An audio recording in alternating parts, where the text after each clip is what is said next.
سورۃ المجادلہ. یہاں پہ ایک نوٹ کر لیجئے کہ ان میں مسبحات کی ترتیب اس طرح ہے. ایک مسبحات میں سے ام المسبحات سورہ حدید، پھر ایک ہے بغیر مسبح تسبیح کے، پھر ایک سورت آئے گی پھر مسبحات میں سے سورہ حشر، پھر ممتحنہ آ جائے گی بغیر تسبیح کے. پھر ان 10 سورتوں کے اندر جو اہم ترین جوڑا ہے، مرکز ان کا، وہ سورہ صف اور سورہ جمعہ دونوں مسبحات سے شروع ہوں گی. پھر ایک خالی، پھر مسبحات میں سے تغابن، پھر دونوں ایک جوڑا ہے کہ جو بغیر مسبحات کے ہیں، سورہ طلاق اور سورہ تحریم. مرکز کیا ہے ان کا 10 میں سے؟ 4 ادھر 4 ادھر، درمیان میں سورہ صف، سورہ جمعہ. یہ سورہ مبارکہ جو ہے، اب اس کا اصل مضمون کیا ہے وہ پہلے سمجھ لیجئے، پھر ہم شروع کرتے ہیں. اس میں شروع میں تو ایک ضمنی طور پر سمجھیے، معاشرتی معاملات میں سے، آئلی قوانین میں سے ایک خاص بات ہے جس کے لیے یہاں 5 آیتیں غالباً آئی ہیں. 5 ہیں یا 4 ہیں؟ 4 آیتیں. اس کے بعد جو سورہ حدید کا مرکزی مضمون تھا، اللہ کا دیا ہوا نظام عدل و قسط قائم کرنا، اب ظاہر بات ہے کہ اس کی جد و جہد کے لیے ایک حزب اللہ درکار ہے. ایک آدمی تو یہ کام نہیں کر سکتا. ایک آدمی کر سکتا تو حضرت موسیٰ علیہ السلام پر وہ حسرت کیوں طاری ہوتی ہے جب پوری قوم نے جواب دے دیا تھا فَاذْهَبْ أَنْتَ وَرَبُّكَ فَقَاتِلَا إِنَّا هَاهُنَا قَاعِدُونَ. ایک نہیں 4 تھے، وہ حضرت موسیٰ بھی تھے، حضرت ہارون بھی تھے. رب انی لا املک الا نفسی واخی فافرق بیننا وبین القوم الفاسقین. یاد ہے یا نہیں؟ پھر 2 اور تھے، پھر ان کے یوشع ابن نون بھی تھے اور کالب بن یفنہ بھی تھے. 4 تھے، لیکن 4 سے تو نہیں ہوتا. جماعت چاہیے نظام کو بدلنے کے لیے، باطل کو کہ جڑ کو اکھیڑنے کے لیے. وہ جماعت جو ہے حزب اللہ کہلاتی ہے. لیکن ظاہر بات ہے شیطان بھی بیٹھا نہیں رہے گا. It is not going to take it lying down. ٹھیک ہے، آپ کو واک اوور دے دے گا، جائیے جی آپ چلا اپنا دین حق قائم کر دیجیے. شیطان اور شیطان کا لاؤ لشکر، اس کے چیلے چانٹے، اس کے ایجنٹ، وہ ہے حزب الشیطان.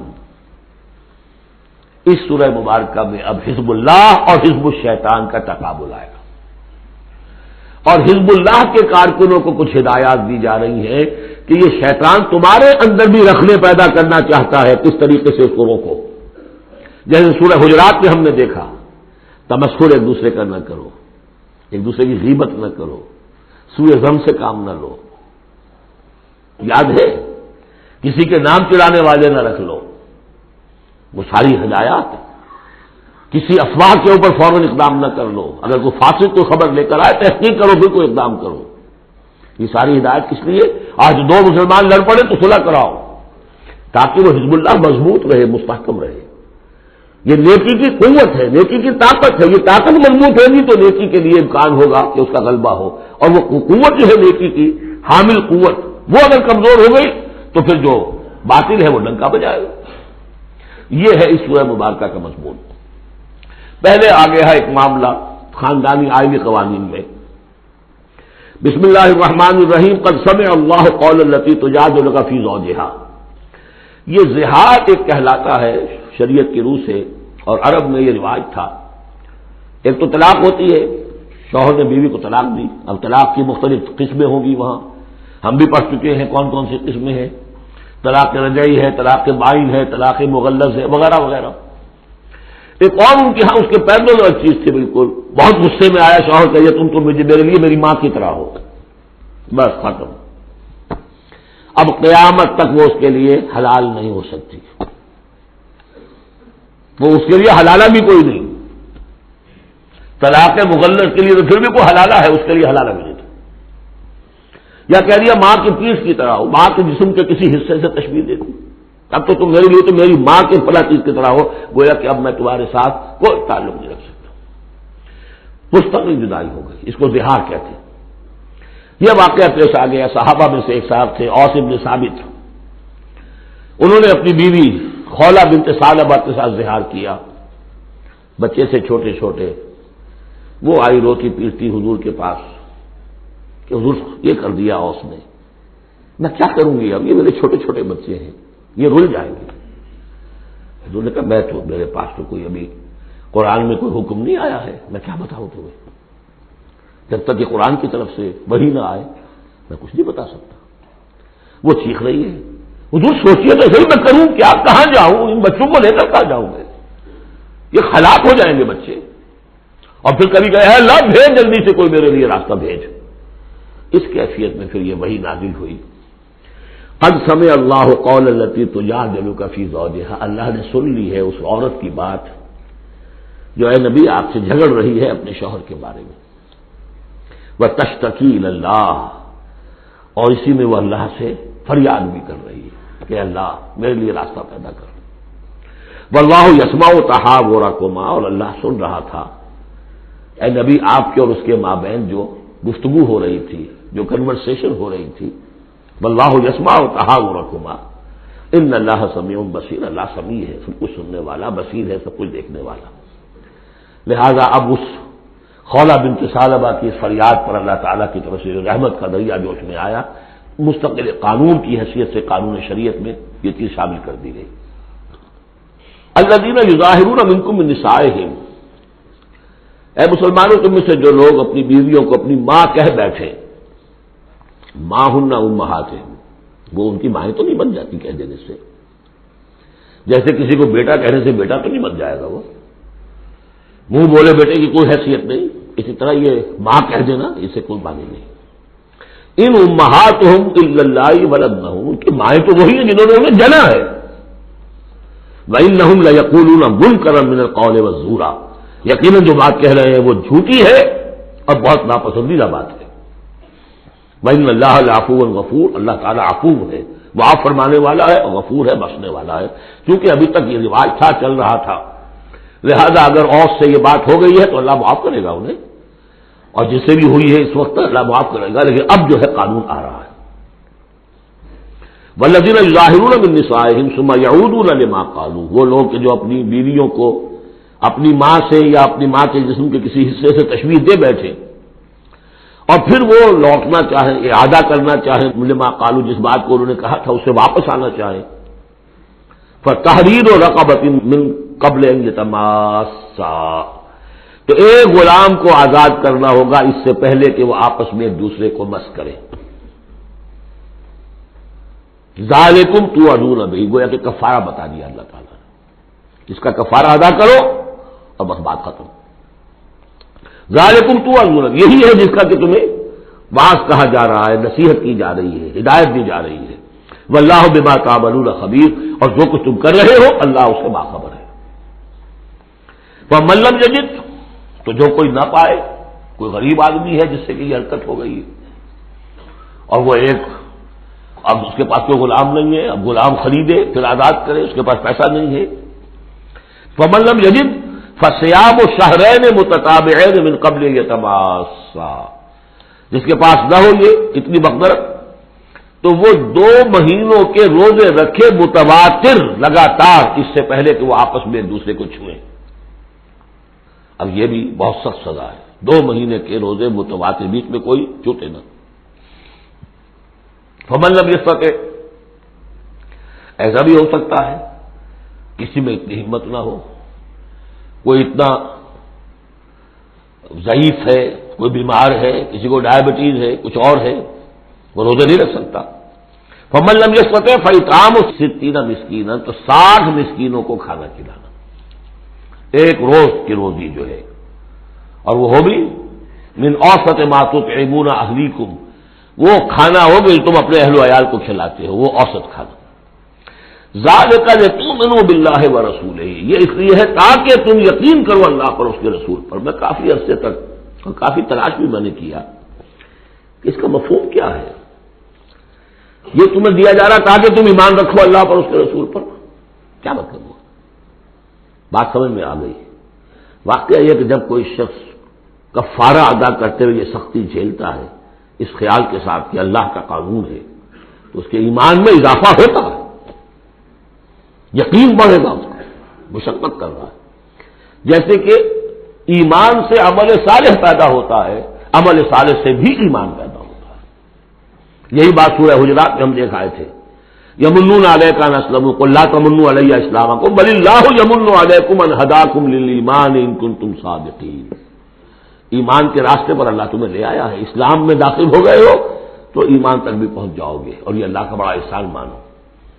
تو فرمایا ذالک لتؤمنوا باللہ ورسولہ، یہ اس لیے ہے تاکہ تم ایمان پوری طرح تمہارے اندر ایمان اور راسخ ہو جائے اللہ پر اور اس کے رسول پر. وتلک حدود اللہ، یہ اللہ کی حدود ہے.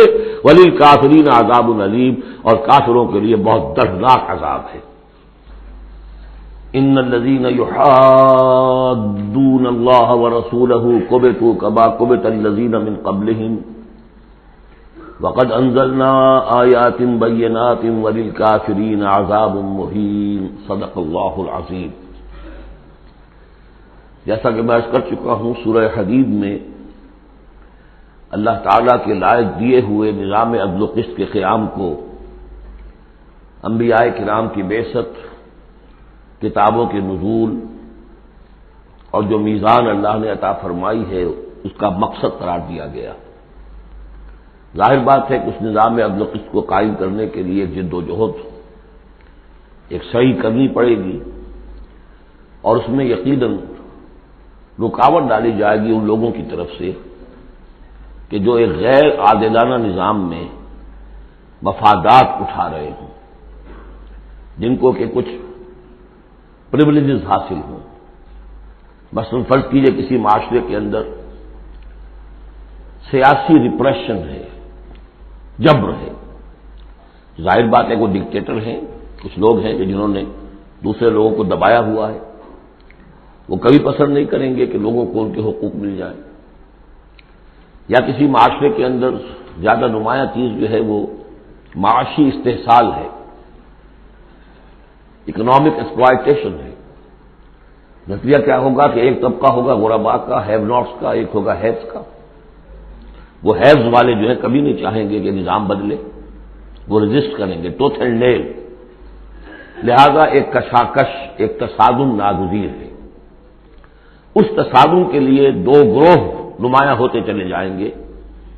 ایک جو اللہ کے دین پر ایمان رکھنے والے اور جنہوں نے اپنی زندگیوں کو اس کام کے لیے وقف کر دیا ہو کہ اللہ کے دین کو نافذ کریں. دوسرے وہ کہ جو اس کی مخالفت کریں گے. اب ان دونوں کی کشاکش اور دونوں کے لیے علیحدہ علیحدہ عنوان ہیں جو تجویز کیے جا رہے ہیں سورہ مجادلہ میں. ارشاد ہوا ان الذین یحادون اللہ ورسولہ، یہ یحادون یہ بھی حدید سے ہی بنا ہے. محاددہ باب مفاعلہ، جیسے جوہد سے مجاہدہ، تو محاددہ مقاتلہ باب مفاعلہ، یعنی سخت مخالفت، پوری طاقت کے ساتھ مخالفت.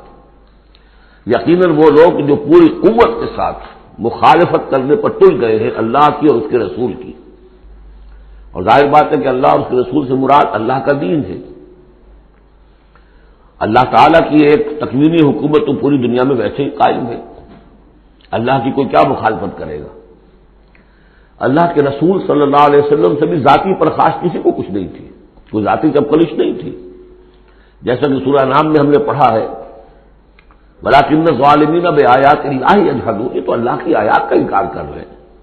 اے نبی جنگ آپ سے نہیں ہے ان کی، وہ تو ہمارے دین سے ہے.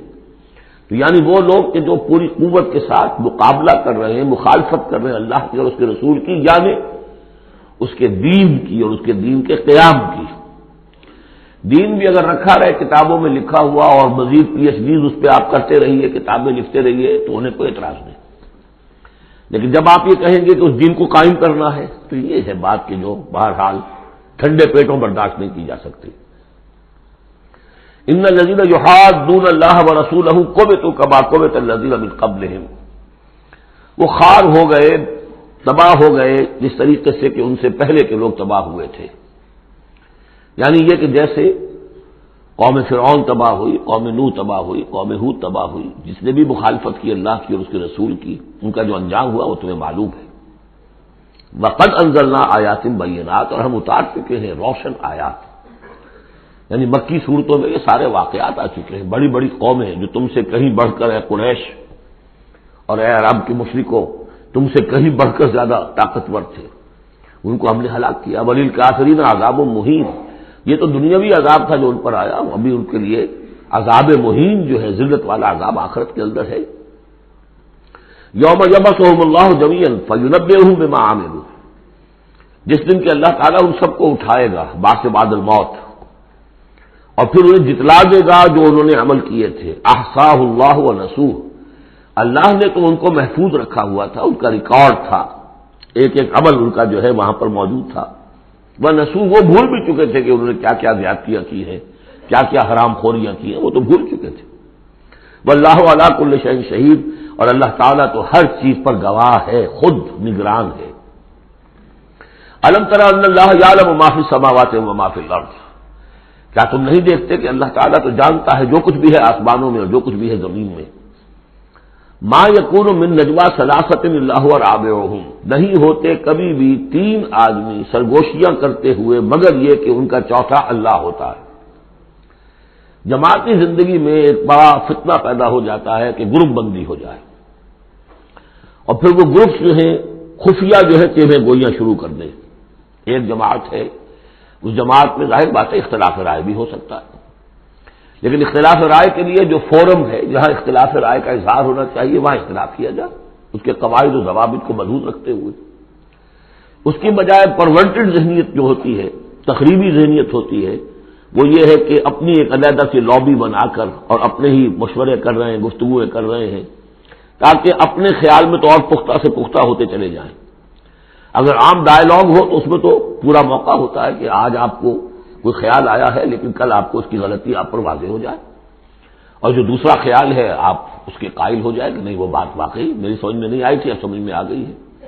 لیکن اگر اس کی بجائے اوپن ڈائلاگ کی بجائے اگر یہ خفیہ سرگوشیاں شروع ہو جائیں تو یہ گویا کہ پھر اس جماعت کے لیے یہ ایک بہت بڑا یوں سمجھیے کہ سم میں قاتل ہے، زہر ہے، مہلک زہر. تو اس کا ذکر ہو رہا ہے. ما یکون من نجوا ثلاثۃ، جب کئی علیحدگی میں اور خفیہ مشورے کرتے ہیں تین افراد، الا هو رابعهم، اللہ تعالیٰ ان کے ساتھ موجود ہوتا ہے چوتھا. ولا خمسۃ الا هو سادسهم، نہیں ہوتے کوئی پانچ مگر یہ کہ ہوتا ہے اللہ چھٹا. ولا ادنی من ذلک، ادنا کیا ہوگا، دو ہوں گے ثلاثہ سے نیچے تو ان کے ساتھ تیسرا اللہ ہے. ولا اکثر، اس سے زائد ہو تب بھی اگر وہ خفیہ میٹنگز ہو رہی ہیں اور خفیہ سرگوشیاں ہو رہی ہیں تو اللہ تو ان کے ساتھ ہے. وہ معہم اینما کانوا، یہ وہی الفاظ آ گئے جو سورہ حدید میں بھی آئے تھے، وہ معکم اینما کنتم الا هو معہم اینما کانوا، وہ تو موجود ہوتا ہے ان کے ساتھ جہاں کہیں بھی ہوں. ثم ینبئہم بما عملوا، پھر ان کو بتا دے گا، جتلا دے گا جو کچھ کہ انہوں نے عمل کیا تھا قیامت کے دن. ان اللہ بکل شیء علیم، یقینا اللہ ہر چیز کا علم رکھتا ہے. الم تر الی الذین نہوا عن النجوی، کیا تم نے دیکھا نہیں کہ وہ لوگ کہ جنہیں منع کیا گیا تھا نجوا سے. یہ آیت جو ہے سورہ نساء میں آ چکی ہے، آیت نمبر 114. لا خیر فی کثیر من نجواہم، اب اس سے ثابت ہو گیا کہ یہ سورہ مجادلہ اس کے بعد نازل ہو رہی ہے، اس لیے کہ اس کے بارے میں اشارہ کیا جا رہا ہے کہ ان کو منع کیا گیا تھا نجوا سے. ثم یعودون لما نہوا عنہ، پھر بھی وہ اعادہ کر رہے ہیں، دوبارہ اسی شے کا ارتکاب کر رہے ہیں جس سے وہ روکے گئے تھے. یہ منافقین تھے کہ جو سرگوشیاں کرتے تھے، علیحدہ جا کر باتیں کرتے تھے، اسکیمیں بناتے تھے. کبھی وہ جن کے ساتھ ان کے دوستانہ تعلقات تھے یہود میں سے ان کے پاس جاتے تھے، کبھی آپس میں میٹنگیں کرتے تھے. وَيَتَنَاجَوْنَ بِالْإِثْمِ وَالْعُدْوَانِ وَمَعْصِيَتِ الرَّسُولِ، اور وہ جو سرگوشیاں کرتے ہیں وہ گناہ کے بعد کی کرتے ہیں، زیادتیوں کی کرتے ہیں، اور رسول کی معصیت، رسول کی نافرمانی. یہ سورہ نساء جب ہم پڑھ رہے تھے تو میں نے آپ سے عرض کیا تھا، یاد ہوگا کہ منافقین پر بہت شاذ گزرتا تھا کہ ہم رسول کی اطاعت کریں، ہم اللہ کو مانیں گے، اللہ کی کتاب میں جو بات آ جائے گی اس پہ عمل کریں گے، لیکن یہ کیا ضروری ہے، یہ تو ہماری طرح کے ایک انسان ہے. پھر ہم سورہ قتال میں دیکھ چکے ہیں کہ انہوں نے خود ایک مہم جوئی شروع کر دی ہے. کیا ضرورت تھی یہ چھیڑ چھاڑ کیوں کی قریش کے ساتھ، کیوں جنگوں کا سلسلہ شروع کیا جس کے لیے کہ یہ مصیبت جو ہے بڑھتی چلی گئی. لہذا ان کے اوپر جو شاخ گزر رہا تھا وہ تھا رسول کی اطاعت و معصیت الرسول، رسول کی نافرمانی. وَإِذَا جَاءُوكَ حَيَّوْكَ بِمَا لَمْ يُحَيِّكَ بِهِ اللَّهُ، اور جب وہ آپ کے پاس آتے ہیں تو آپ کو دعا وہ دیتے ہیں کہ جو اللہ نے آپ کو نہیں دی ہے. یہ ہم پڑھ چکے ہیں، سورہ نساء ہی میں یہ مضمون آیا تھا۔ تحیہ، عربوں کے ہاں سب سے بڑی دعا یہ تھی کہ حیاک اللہ، حیاتی ہوئے، اللہ تعالیٰ تمہاری زندگی دراز کرے، طویل کرے، اچھی زندگی دے۔ تو اس طرح کی بات ہے، لیکن وہ جب آتے تھے اس کے بعد اسلام میں اب جو گریٹنگز ہیں وہ السلام علیکم، لیکن وہ جب آتے تھے تو السلام علیکم جو السلام علیکم، سام کے معنی موت ہے، اے نبی آپ پر موت پڑے، اے مسلمانوں تم پر موت پڑے۔ لہذا وَإِذَا جَاءُوكَ حَيَّوْكَ بِمَا لَمْ يُحْيِكَ بِهِ اللَّهُ وَيَقُولُونَ فِي أَنفُسِهِمْ۔ اب دیکھیے یہ نفسیاتی بات ہے، دل ہی دل میں وہ کہتے تھے پھر لولا يعذبنا الله بما نقول، اللہ ہمیں عذاب کیوں نہیں دے رہا ہمارے اس کہنے پر؟ اس کا کیا مطلب ہے؟ یہ رسول نہیں ہے۔ اگر رسول ہوتے تو ہماری اس گستاخی پر فوراً ہماری زبانیں کھینچ لیتا اللہ تعالیٰ۔ یہ ہے وہ چیز جس سے کہ ہم نے سورہ حدید میں دیکھا تھا کہ پھر وہ جو تھوڑی بہت پونجی ایمان کی ہوتی ہے وہ بھی برف کی طرح پگھلنی شروع ہو جاتی ہے، زائل ہونی شروع ہو جاتی ہے۔ ایک شرارت کی، السلام علیکم یا رسول اللہ کہا، پھر اس کے بعد ہمیں پکڑ تو کوئی نہیں ہوئی، جس کا مطلب یہ اللہ کے رسول نہیں ہے۔ اللہ کے رسول ہوتے تو اللہ اپنے رسول کی یہ توہین اور یہ استہزاء کا بھی برداشت نہ کرتا۔ حسبہم جہنم، ان کے لیے تو اب جہنم ہی کافی ہے، موزوں ہے۔ یصلونہا، اس میں وہ داخل ہوں گے، فبئس المصیر، اور بہت برا ٹھکانہ ہے۔ یا ایھا الذین آمنوا اذا تناجیتم، اے اہل ایمان جب تمہیں کوئی سرگوشی کرنی ہو، علیحدہ جا کر بات کرنی ہو، فلا تتناجوا بالاسم والعدوان ومعصیۃ الرسول، تو دیکھو کسی گناہ کے کام کے لیے کوئی مشورہ ہو رہا ہے، اسکیم بن رہی ہے، کہیں کسی پر زیادتی کرنے کے لیے کوئی مشورہ کر رہا ہے خفیہ، یا رسول کی مخالفت، رسول کے احکام کی نافرمانی کی، یہ تمہاری سرگوشی کا موضوع نہیں ہونا چاہیے۔ وَتَنَاجَوْا بِالْبِرِّ وَالتَّقْوَىٰ، ہاں علیحدہ جا کر کسی کو کوئی بات سمجھانی ہے تو نیکی کی تلقین کرو، بھلائی کی تلقین کرو، صدقہ و خیرات کی تلقین کرو۔ وَاتَّقُوا اللَّهَ الَّذِي إِلَيْهِ تُحْشَرُونَ، اور دیکھو اس اللہ سے ڈرتے رہو، اس کا تقویٰ اختیار کرو جس کی طرف کہ تمہیں لازماً جمع کیا جائے گا۔ اِنَّمَا النَّجْوَىٰ مِنَ الشَّيْطَانِ، یہ نجوہ جو ہے یہ شیطانی عمل ہے، یہ شیطان کا کام ہے، یہ اس کی تحریک پر اور اسی کی طرف سے اس کے لیے تمہیں موٹیویشن ملتی ہے۔ لِيَحْزُنَ الَّذِينَ آمَنُوا، تاکہ اہل ایمان جو ہے وہ رنجیدہ ہوں۔ ایک تو یہ کہ یہ ساری ان کی اسکیمیں جو ہوتی تھی وہ اسی لیے ہوتی تھی مسلمانوں کو نقصان پہنچائیں، ظاہر بات ہے کہ نقصان پہنچے گا وقتی اور عارضی طور پر، تو طبع بشری کی بنا پر کچھ نہ کچھ رنج اور افسوس تو ہوگا۔ اور ایک اس میں اور بات بھی نفسیاتی یہ ہے کہ فرض کیجئے کہ آپ نے دیکھا 3-4 آدمی ادھر خسر پسر کر رہے ہیں، تو خام خواہ آپ کو خیال ہوتا ہے کہ یہ میرے بارے میں کوئی بات کر رہے ہیں، اور اس سے کہ آپ کی طبیعت پر ایک الٹا اثر ہوتا ہے۔ کبھی کبھی خاص طور ایسا بھی ہوتا ہے کہ آپ کی طرف کسی نے دیکھ بھی لیا مسکرا کے، اور یہ در حقیقت انہیں ستانے کے لیے، چڑھانے کے لیے۔ لِيَحْزُنَ الَّذِينَ آمَنُوا، تاکہ اہل ایمان جو ہے وہ حزن سے دو چار ہوں، دلگیر ہوں، دل گرفتہ ہوں۔ وَلَيْسَ بِضَارِّهِمْ شَيْئًا، حالانکہ یہ شیطان کوئی ضرر نہیں پہنچا سکتا انہیں کچھ بھی، الا بِإِذْنِ اللَّهِ، مگر اللہ کے اذن سے۔ اللہ کی طرف سے کوئی آزمائش آنی ہے تو آئے گی، کوئی روک نہیں سکتا، لیکن شیطان اپنے ارادے سے، اپنے اختیار سے کوئی ضرر نہیں پہنچا سکتا۔ وَعَلَى اللَّهِ فَلْيَتَوَكَّلِ الْمُؤْمِنُونَ، اور اہل ایمان کو توکل کرنا چاہیے صرف اللہ پر۔ اہل ایمان کا توکل اور بھروسہ یہ کچھ نہیں ہوگا ان کے کیے، تم اپنا فرض ادا کرو، اللہ تعالیٰ تمہارے ساتھ ہے۔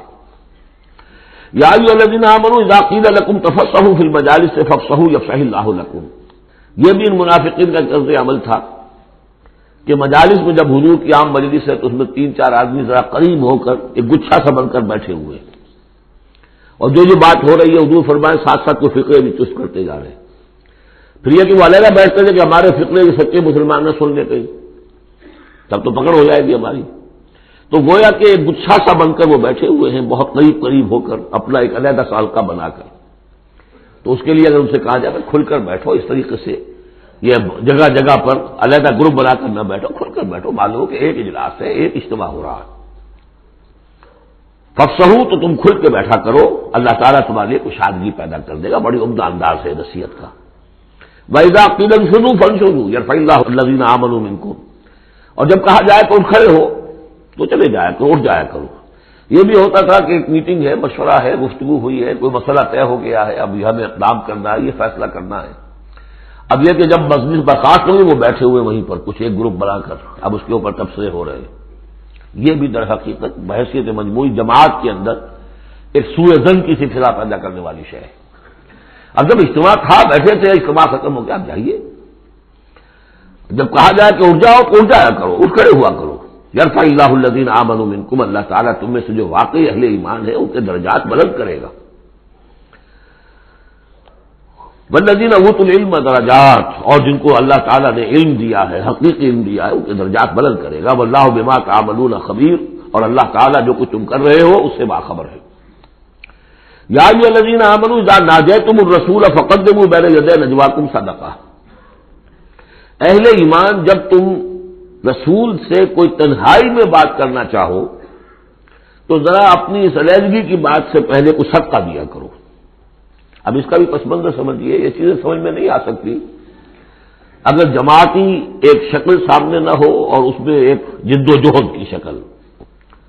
ہوتا کیا ہے کہ کچھ لوگ وہ اپنی حضور سے قرب ظاہر کرنے کے لیے اور اپنی حیثیت کو علیحدہ ممیز کرنے کے لیے، حضور ذرا مجھے آپ سے علیحدگی میں بات کرنی ہے تاکہ لوگ دیکھ لیں یہ کوئی بڑا چودھری ہے، بڑا اہم آدمی ہے، یہ علیحدگی میں جا کے بات کر رہا ہے، تو بڑا یعنی یہ کہ حضور کو بھی اس پر اعتماد ہے، اور وہ اپنی ایک نمایاں حیثیت ظاہر کرنے کے لیے۔ تو عبداللہ ابن ابی کے بارے میں میں آپ کو بتا چکا ہوں کہ جب حضور جمعے کا خطبہ دینے کھڑے ہوتے تھے تو پہلے صف میں ہوتا تھا، پہلے کھڑا ہو جاتا تھا خود، اور کہتے لوگوں دیکھو توجہ سے سنو، یہ اللہ کے رسول ہے، تاکہ اس کی اپنی